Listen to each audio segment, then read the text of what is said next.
Some basic concepts of chemistry topic லேருந்து 31st question பார்க்கலாம் பாருங்க.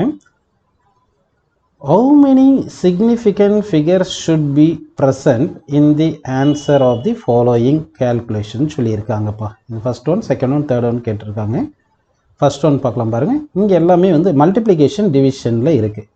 multiplication divisionல இருக்கும்போது என்ன கண்டிஷன் பார்த்தீங்கன்னா ஒவ்வொரு நம்பருக்கும் எத்தனை டோட்டல் சிக்னிஃபிகண்ட் பார்க்கணும். இங்கே டோட்டல் சிக்னிஃபிகண்ட் எவ்வளோ பார்த்தீங்கன்னா 4ன்னு இருக்குது. இங்கே எவ்வளோ இருக்குது டோட்டல் சிக்னிஃபிகண்ட் பாருங்கள் 5 இருக்குது.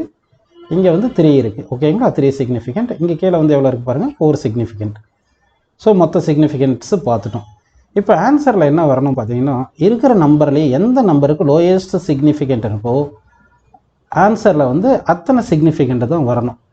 ஸோ அப்படின்னா இது மொத்தமே நம்ம சிம்ப்ளை பண்ணோம்னா நமக்கு இங்கே லோயஸ்ட் சிக்னிஃபிகண்ட் எவ்வளோ இருக்கு பாருங்கள் 3 தானே பாருங்கள் மொத்த நம்பருக்கு. ஸோ ஆன்சர் வந்து நமக்கு 3 சிக்னிஃபிகண்ட்டில் தான் வரணும் ஆன்சர். ஸோ அப்போ ஃபஸ்ட்டு ஒன்றுக்கு என்ன ஆன்சர் பார்த்தீங்கன்னா 3 சிக்னிஃபிகண்ட்டில் ஆன்சர் கிடைக்கணும் அப்படின்னு எடுத்துக்கலாம். ஸோ செகண்ட் ஒன்று பாருங்கள், இதுவும் மல்டிப்ளிகேஷனில் தான் இருக்குது. ஓகேங்களா, இங்கே வந்து பார்த்தீங்கன்னா 5.364 வந்து 4 சிக்னிஃபிகண்ட். இது இந்த 5 வந்து நம்ம 1ன்னு நினைப்போம்.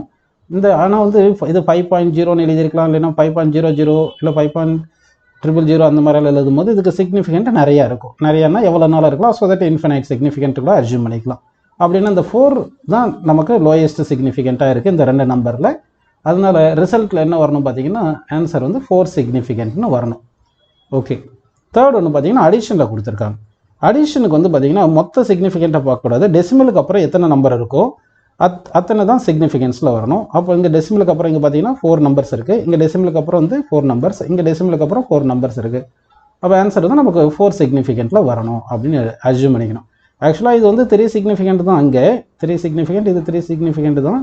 இருந்தாலும் டெசிமலுக்கு அப்புறம் எத்தனை நம்பர்ஸ் இருக்கோ அத்தனை நம்பர்ஸில் தான் நமக்கு ஆன்சர் வரணுன்றதுனால 4 சிக்னிஃபிகண்ட்டில் வரணும்னு எடுத்துக்கிறோம்ப்பா.